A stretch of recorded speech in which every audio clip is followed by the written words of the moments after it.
mes chers amis, c'est avec un grand plaisir que je vous accueille ce soir ici à Auron. Je vous souhaite la bienvenue pour notre traditionnelle cérémonie des vœux et je voudrais tout d'abord vous remercier d'avoir répondu si nombreux à notre invitation pour célébrer ensemble l'entrée dans cette nouvelle année. Votre présence est un témoignage fort d'amitié et de fidélité et je vous en remercie très sincèrement. Aujourd'hui, notre station est très honorée de la présence de nos deux présidents, Christian Estrosi, président de la région Provence-Alpes-Côte d'Azur, président de la métropole Nice-Côte d'Azur, toujours fidèle à notre cérémonie des vœux et qui est, vous le savez tous, chez lui, ici à Auron. Éric Ciotti, député, président du département des Alpes-Maritimes, qui lui aussi nous fait l'honneur de sa présence aujourd'hui. Je salue également la présence de Marine Brenier, notre toute nouvelle députée, brillamment élue, qui nous fait l'amitié de partager ce moment privilégié. Et Caroline Guillaume, notre chère conseillère départementale, toujours présente à nos côtés. Tous les quatre, vous le savez, sont très attachés à notre station et malgré leur emploi du temps très chargé, ils nous font l'amitié d'être parmi nous. L'année 2016 que nous venons de vivre nous laisse un sentiment douloureux.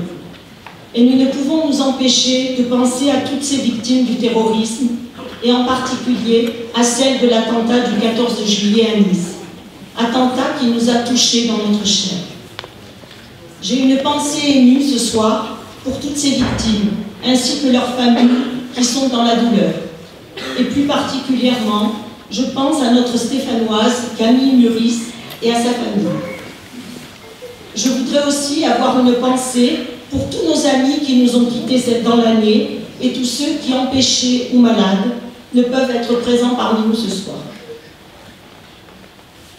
Mes amis, nous vivons des heures sombres de notre histoire. Notre pays est en proie au terrorisme. Mais nous ne pouvons baisser les bras. Nous devons continuer, vivre et nous relever. Seule notre volonté de rassemblement et notre détermination à vivre ensemble constitueront le rempart contre cette cruauté impensable. C'est pourquoi, plus que jamais, nous devons célébrer la nouvelle année et nous retrouver pour des moments de partage et de convivialité. Et la cérémonie des vœux est toujours un moment très important dans la vie de la station. Et ce soir particulièrement, nous sommes privilégiés de partager ce moment avec nos amis Christian et Éric. Vous rendez-vous compte quel honneur pour notre petite commune. Alors je vous demande de les applaudir.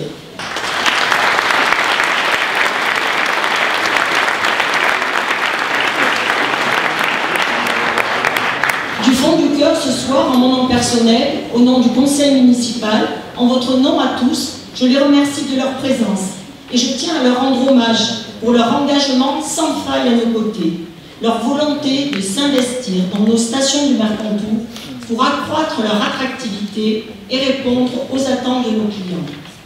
Comme vous le savez, c'est plus de 160 millions d'euros qui ont été investis sur nos 3 stations, Auron, Isola-2000 et Saint-Dalmas depuis 2001. Et cette année encore, si nous avons pu ouvrir notre domaine skiable à la date prévue et compter parmi les rares stations de ski ouvertes dès le 3 décembre, c'est le résultat des investissements qui ont été menés depuis 2001 par la métropole Nice-Côte d'Azur et le conseil départemental. Investissements sur les remontées mécaniques et sur la neige de culture. Ce programme visionnaire porte ses fruits aujourd'hui, non seulement en palliant aux défauts de la météo, mais aussi en offrant des conditions de ski remarquables, ce qui nous a permis de maintenir l'économie de notre station, l'emploi de nos collaborateurs. Cette année, il faut savoir que sans notre installation de neige de culture, nous n'aurions pas pu ouvrir la station, ce qui est malheureusement le cas de nombreuses stations de Savoie et Haute-Savoie. Et je fais une petite parenthèse pour vous dire que nous avons d'ailleurs récupéré des courses FIS cette semaine, courses FIS qui étaient prévues à Megève. Je voudrais remercier M. Barbier, l'école de ski et la SEM, ainsi que tous les bénévoles.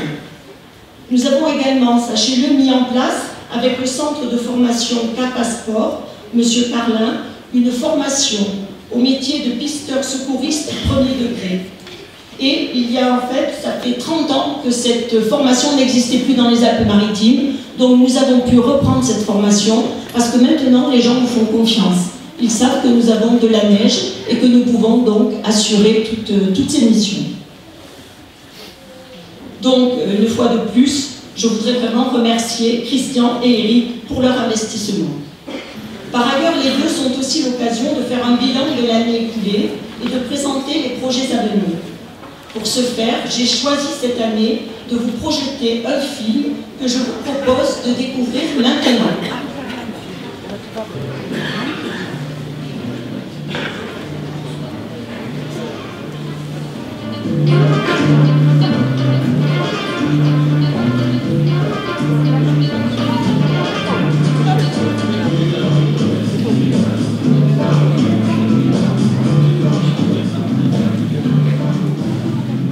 Aujourd'hui, c'est un grand jour pour Saint-Étienne-de-Tinée parce que nous inaugurons la réhabilitation des locaux de la trésorerie des finances. Donc, c'est la trésorerie qui va regrouper en fait tous les villages de la vallée de la Tinée. Donc, c'est très important pour nous parce que ça nous permet de maintenir des emplois. Vous savez que les services publics, on est très attachés. On s'est beaucoup battu pour sauvegarder notre perception. Et là, aujourd'hui, nous y sommes arrivés, nous sommes vraiment très contents. Et surtout que c'est un service qui est rendu à notre population. Et nous avons des personnes âgées qui apprécient beaucoup d'avoir des services de proximité.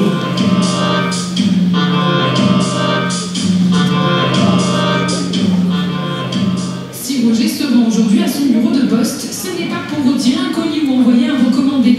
Il souhaite s'informer sur plusieurs points concernant son statut de retraité. Une initiative désormais possible grâce à ce poste multiservice numérique. Caisse d'allocation familiale, assurance maladie ou Pôle emploi. D'autres opérateurs sont également à la disposition des Stéphanois dans cette maison de service public située au sein du bureau de poste du village. Une initiative qui leur permet aussi d'éviter de se déplacer pour réaliser leurs démarches administratives. Pôle emploi, il fallait se rendre sur Nice, la CAF également, donc une économie de temps. Un gain également financier et puis aussi écologique. On fait un travail très important d'aménagement du territoire avec les élus et les collectivités territoriales pour effectivement donner à tous nos habitants un service de proximité. En général, on est sur des distances de 20 minutes à peu près.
même temps que les Alpes de Savoie, que les Hautes-Alpes. En même temps, ce week-end, les stations d'Oron et d'Isola 2000. C'est parce que nous aurons investi avec l'effort de la métropole soutenu par le département et désormais soutenu par la région Provence-Alpes-Côte d'Azur, près de 140 millions d'euros au cours des dernières années pour pouvoir les mettre à niveau, produire de la neige de culture qui vient conforter, de neige qui est venue recouvrir naturellement la plupart de nos sommets de ces deux grandes stations internationales que nous comptons dans la métropole Nice-Côte d'Azur.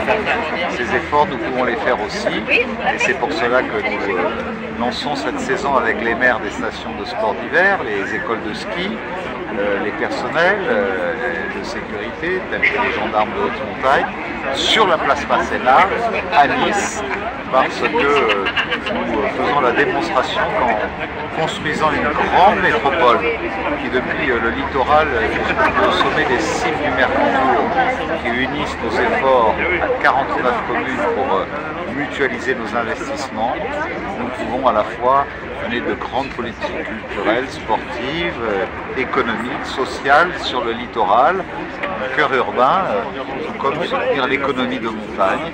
C'est cette grande solidarité territoriale qui nous permet aujourd'hui d'avoir réalisé ces investissements qui nous permettent d'être au rendez-vous dès ce début de mois de décembre. Voilà, on a bâti ce grand projet de développement de la montagne. Il porte ses fruits, il est une garantie pour la montagne, là où on voit tellement en France de territoires fragilisés, de communes qui se dépeuplent, de communes qui n'ont plus de perspective d'avenir. On a ici des communes de montagne qui ont un avenir, qui offrent une espérance à notre jeunesse. Nous avons donné à cette montagne les chances de la réussite. Cette ouverture anticipée, en tout cas à l'heure, est un gage d'espoir, d'avenir. Merci à tous les acteurs de cette montagne qui se battent et tout simplement qui l'aiment et qui lui donnent le meilleur d'eux-mêmes. Très belle saison 2016-2017 pour la montagne au cœur des Alpes-Maritimes.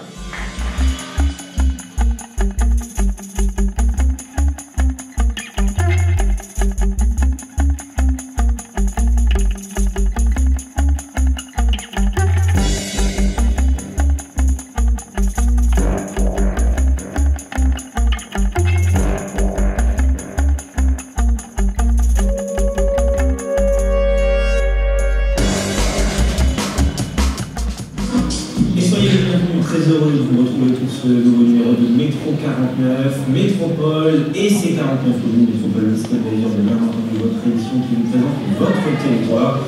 Et nous allons prendre un petit peu de hauteur cette semaine avec Colette Fabrand. Merci beaucoup d'être venu de Saint-Étienne-du-Tillé pour nous parler de votre village, de votre très beau village. On va évidemment parler des 80 ans d'Oron, puisque c'est une des stations emblématiques du Mercantour et de notre département des Alpes.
applaudissements. Je tiens à remercier particulièrement Nathalie Jacot, puisque c'est elle qui a réalisé ce film. Comme vous avez pu le constater, oui, bravo, vous l'applaudir, parce que jusqu'à tard la nuit, elle a travaillé là-dessus. Comme vous avez pu le constater, donc l'équipe municipale que je conduis s'est attachée à dynamiser la commune, notre station en particulier, à favoriser son développement économique, à mettre en œuvre les promesses électorales, en poursuivant notre politique d'embellissement de la station, mais aussi notre politique environnementale, en diversifiant les animations, en développant l'événementiel, en accompagnant les nombreux investissements du syndicat mixte sur le domaine skiable, ceux de la métropole sur l'ensemble de la commune. Je laisserai le soin, bien sûr, à Christian et Eric de nous parler dans quelques instants de ces investissements. Comme vous l'aurez compris, nous sommes très privilégiés d'avoir à nos côtés la métropole, le conseil départemental. Je tiens à remercier Eric aussi, qui répond toujours favorablement à nos demandes. Et maintenant, en plus, sachez que nous pouvons compter sur la région. Alors, en plus de la métropole, un grand merci à toi, Christian, pour tout ce que tu fais pour nous.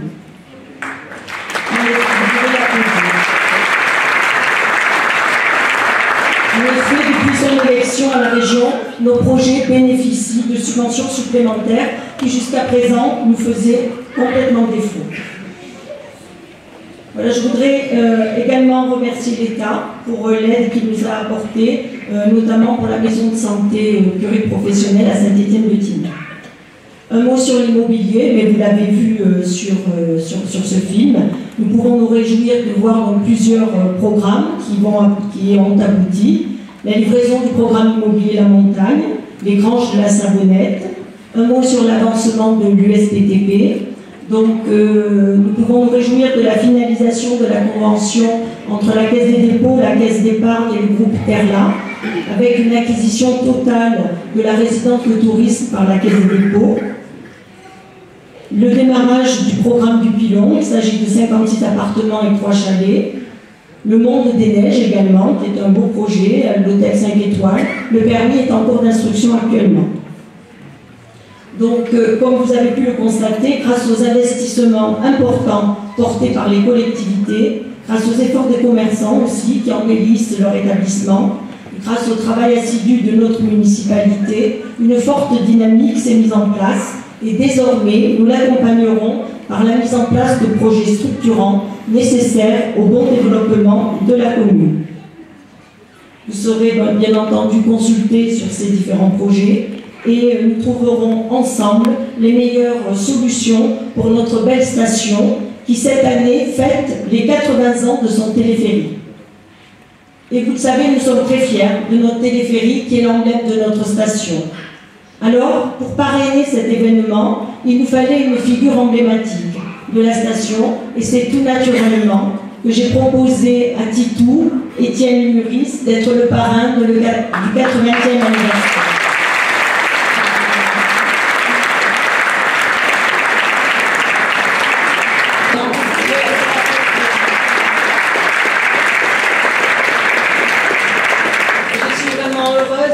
Très honoré, il a accepté ma proposition.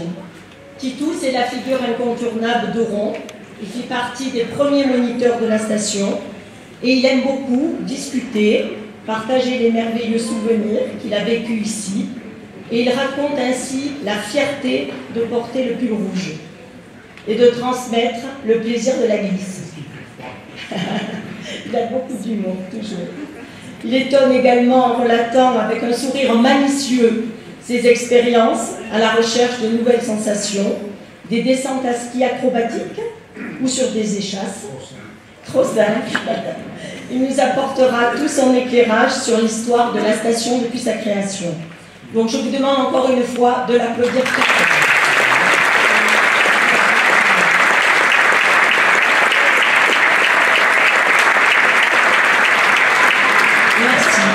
Et puis, pour fêter dignement l'anniversaire du téléphérique, nous avons concocté un programme très riche qui s'étalera sur toute l'année. Ce programme a débuté par les féeries de Noël, des concerts, des contes, une exposition intitulée 80 ans, le passé retrouvé, que je vous invite à découvrir dans le hall du cinéma, Et je voudrais remercier Christiane Mattei pour la réalisation de cette belle exposition et Lucien Carles pour le prêt de photos. Nous avons eu également un magnifique feu d'artifice le 31 décembre. Pour poursuivre, en janvier, nous accueillerons la 6e édition des Chefs au Sommet du 14 au 19 janvier avec les étoiles de Mougins. Donc des repas des chefs étoilés dans les restaurants, un barbecue géant sur les pistes le dimanche 15, sans oublier la soirée caritative au profit de l'association de la lutte contre le cancer du sein. C'est un dîner concocté par les chefs des toques brûlés au restaurant Le Bataclan et je vous invite donc à réserver dès à présent vos soirées auprès de l'Office du tourisme. Désormais, vous pouvez le constater, nous travaillons tous ensemble pour vous offrir le meilleur service possible. Voilà, et puis pour terminer, bien sûr, je voudrais vous présenter tous mes meilleurs vœux pour cette nouvelle année, qu'elle soit pour vous, tous ceux qui vous sont chers, une année de bonheur, de santé, de prospérité. Je formule le vœu que cette année soit une bonne année pour la commune, pour notre canton, notre métropole et notre région, et qu'elle soit placée sous le signe de la sérénité et de la paix. Paix pour nous et paix dans le monde entier. Voilà, j'en ai terminé. Soyez assurés de mon entier dévouement et de toute mon affection. Je vous remercie de votre attention. Si longtemps, nous avons le sentiment que le moment où l'on se présente, c'est vœux. Dans une société faite d'individualisme, d'égoïsme, de chacun pour soi, mais où il y a cette espèce de solidarité de la montagne qui nous rassemble, que l'année 2016 serait si différente de toutes celles que nous avons connues. Il y avait la joie, il y avait l'enthousiasme, puisque nous apportions la garantie avec Eric, avec l'ensemble des élus qui nous entourent, que ce que nous avons engagé il y a quelques années déjà de cela pour le sauvetage d'abord, le redressement et enfin les défis pleins d'ambition pour l'avenir d'Oron, eh bien, en même temps, il y aurait cette fracture, cette cicatrice, un 14 juillet, qui désormais est inscrite au plus profond de nous-mêmes et qui sera sans doute si difficile à penser, voire impossible, jusqu'à notre dernier souffle pour beaucoup d'entre nous. C'est ainsi que fut écrite l'année 2016.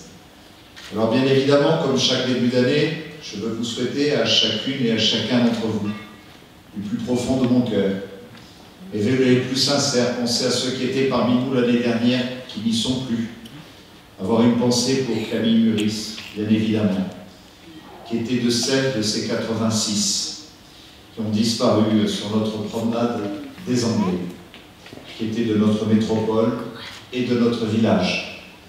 Et en même temps souhaiter, bien évidemment, que l'année 2017 ne nous porte pas un lot de tragédies comme celle que nous avons pu connaître depuis 18 mois dans notre pays, que ce soit Charlie Hebdo, que ce soit l'Hypercacher, que ce soit le Bataclan, que ce soit, alors que nous pensions que seule la capitale de notre pays, Paris, était le symbole de la barbarie qu'il fallait mettre à terre, on s'est rendu compte que le jour de notre fête nationale, eh bien, la capitale de la Côte d'Azur, de notre département, une grande capitale de notre région avec Marseille, elle aussi pouvait être frappée.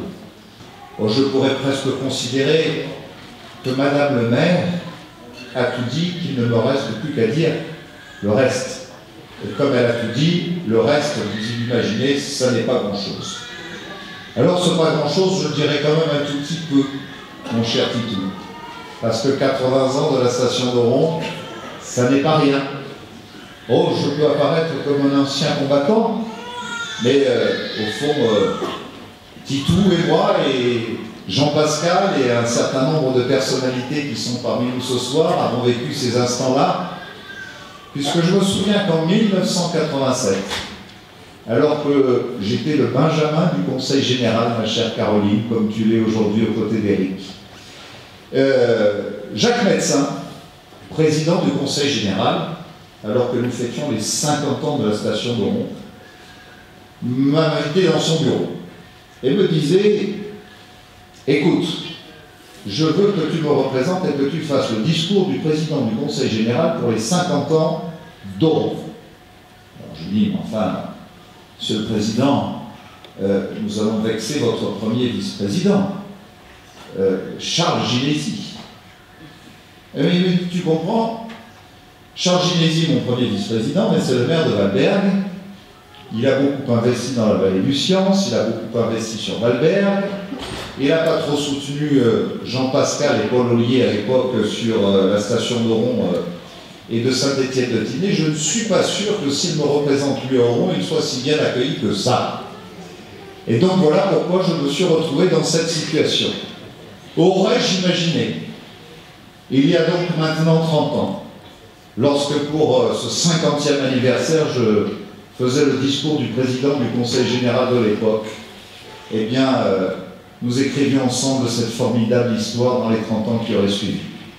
Que je lui succéderai un jour, qu'à sa place, exerçant cette responsabilité, je déciderai avec l'ensemble de ma majorité départementale à l'époque, et d'Éric qui était mon directeur de cabinet, que nous fonderions à notre tour un syndicat mixte pour sauver, là où la station, voire la commune, était en quasi-faillite ici à Saint-Étienne-de-Tinée, ce syndicat mixte qui nous a permis de nourrir de nouvelles espérances. Pouvais-je imaginer à l'époque que me seraient confiées des responsabilités sous trois gouvernements de Jacques Chirac et de Nicolas Sarkozy, que je deviendrais le maire de la 5e ville de France, que nous bâtirions ensemble, mes chers amis maires élus de la métropole, la première métropole de France, qui irait de la Méditerranée jusqu'au plus haut sommet du Mercantour, sur ce col de la Bonnette que désormais la métropole essaie de déneiger chaque année au tout début du mois de mai pour renourrir l'économie valléenne. Les beaux jours sont de retour. Pouvais-je imaginer que dans ce prolongement, pour la première fois de notre histoire, ce ne serait pas un Marseillais qui présiderait aux destinées de la région Provence-Alpes-Côte d'Azur, mais tout simplement un des vôtres, c'est-à-dire un ami, un Stéphanois parmi les Stéphanois, avec votre serviteur. Donc voilà pourquoi, Titou, je suis très ému ce soir d'être à vos côtés. Parce que, au fond, si aujourd'hui on annonce beaucoup de choses, où on revendique les uns et les autres, les investissements, ce qu'on a réalisé, ce qu'on va encore réaliser en 2017, et puis en 2018, et puis en 2020, en 2025, et beaucoup plus loin encore, et d'autres devront nous succéder, parce que nous sommes un maillon de la chaîne. C'est parce qu'il y a eu des Titous et parce qu'il y en a eu d'autres avant des Titous qui, en 1927, ont été les fondateurs, 37 ont été les fondateurs de cette station. Ils y ont cru, c'était des pionniers. C'était des paysans de Saint-Étienne-de-Tinée qui cultivaient la terre et qui en même temps avaient ce talent, cette intelligence, ce bon sens des hommes et des femmes de ce terroir en regardant l'évolution du monde et en se disant mais là-haut sur le plateau où nos pères et nos grands-pères n'ont planté que du blé jusqu'à présent, il y a peut-être quelque chose à faire. Et ils l'ont fait.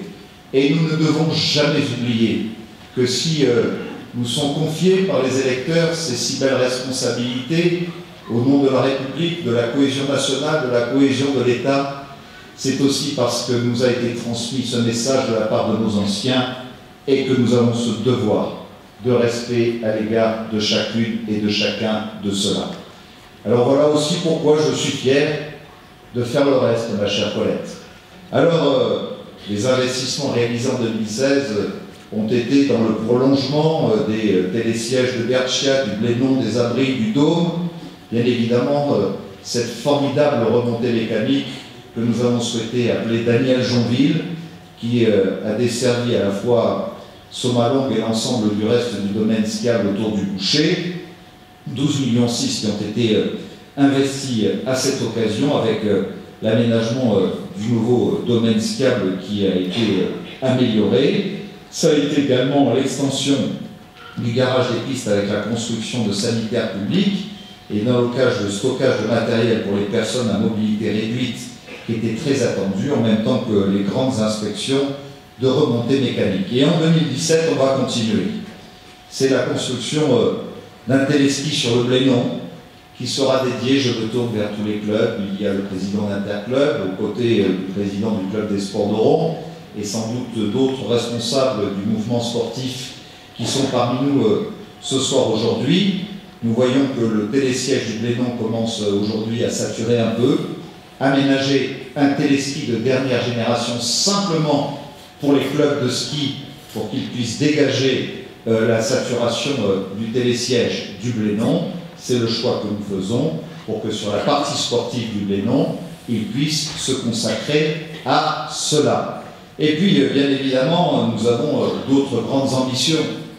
Et une de nos plus grandes ambitions repose désormais sur ce départ de la station, avec un grand télésiège de grand portage qui pourrait avoir une première pause à Chastelarès et une deuxième pause en haut des abris, c'est-à-dire au sommet de Las Donas, et supprimer ainsi le téléski de Rioux et supprimer en même temps le télésiège des abris qui, même si nous l'avons livré il y a 10 ans, aujourd'hui ne répond plus aux attentes qui sont les nôtres. Quelles que soient les politiques qui sont menées au plan national ou sur la scène internationale ou au plan européen, nous résistions contre vents et marées et nous continuons à investir parce que nous aimons cette terre plus que tout autre, parce que si nous sommes patriotes français, nous sommes patriotes de Nice, Côte d'Azur, des Alpes-Maritimes et de notre région, nous sommes patriotes d'Oron. Eh bien, cette addition, plus que tout, nous devons faire ce qu'il faut pour la préserver et pour faire en sorte qu'elle constitue ce qui nourrira toujours notre espérance. C'est en tout cas réuni ce soir sur cette scène ce que nous nous engageons ensemble à poursuivre pour chacune et chacun d'entre vous, pour cette station que nous aimons du plus profond de notre cœur, pour cette montagne qui est au plus profond d'entre nous et de notre cœur aussi. Voilà ce que je veux vous dire en vous souhaitant du plus profond de mon cœur la plus belle année 2017 qui soit et en vous assurant de mon fidèle soutien et plus encore de toute mon affection. Sans l'a rappelé, puisque c'est lui qui a été à l'origine, qui a insufflé, qui a porté cette politique depuis tant d'années, nous pouvons aujourd'hui en engranger les fruits. Et cette saison en témoigne tout particulièrement, malgré les difficultés, malgré les aléas climatiques.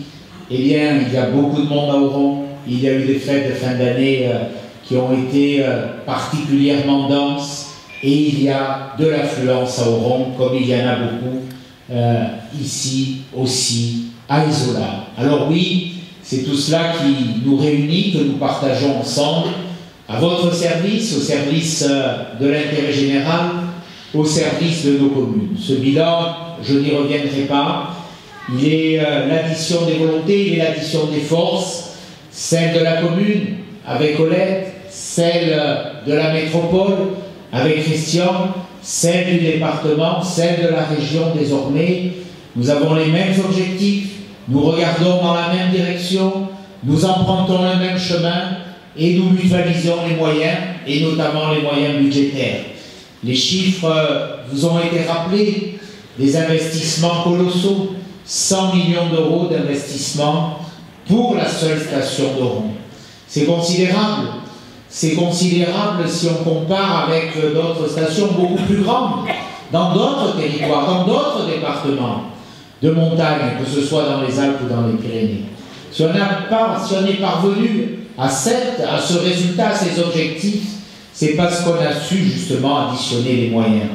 Ceux du département d'abord, avec la création du syndicat mixte, il y a maintenant près d'une quinzaine d'années, ceux de la métropole, ensuite ceux de la région, désormais. Donc c'est une chance extraordinaire qui nous a permis d'aller peut-être plus loin, peut-être plus haut, et d'aller surtout plus vite pour mettre au niveau et bien au-delà, pour assurer un développement à cette extraordinaire station d'Oron qui fête cette année ses 80 ans.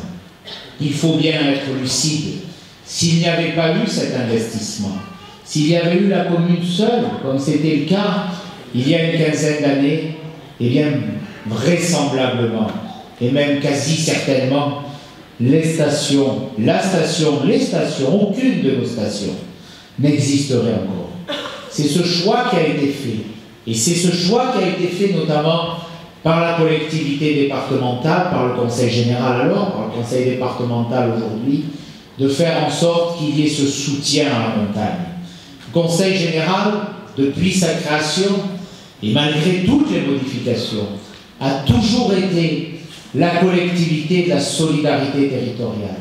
Et particulièrement, et tous les maires qui sont ici le savent, notamment mon cher Jean-Pierre Issautier, maire de Saint-Dalmas, il y a cette volonté de faire en sorte que même si la richesse, même si les populations sont très majoritairement sur le littoral, 1 million d'habitants sur 1 100 000 habitent sur 5 km de large sur le territoire départemental de Théoul-à-Menton. Et la richesse, les impôts, ils viennent majoritairement, prioritairement de ces territoires. Eh bien, nous avons voulu, et c'est le rôle, c'est la mission, c'est la vocation, c'est la raison d'être du département, faire en sorte qu'il y ait ce retour, qu'il y ait cette péréquation, qu'il y ait cette solidarité, qu'il y ait tout simplement cette justice pour la montagne et des Alpes-Maritimes. En associant à ses voeux tous mes amis élus du conseil départemental, Caroline, qui est élue avec moi dans ce canton et qui vous sert avec beaucoup d'efficacité, de compétences, les conseillers départementaux qui sont là, Josie Piré, Franck Martin, nous votons ensemble ces politiques dans l'hémicycle départemental, Marie Brenier, bien sûr, votre talentueuse députée, on se bat ensemble sur ces questions graves que j'évoquais tout à l'heure à l'Assemblée nationale. Oui, ensemble, nous vous souhaitons, je vous souhaite la plus belle des années 2017. Vive Oron, vive Saint-Étienne-de-Tinée, vive la Tinée, vive les Alpes-Maritimes et vive la France.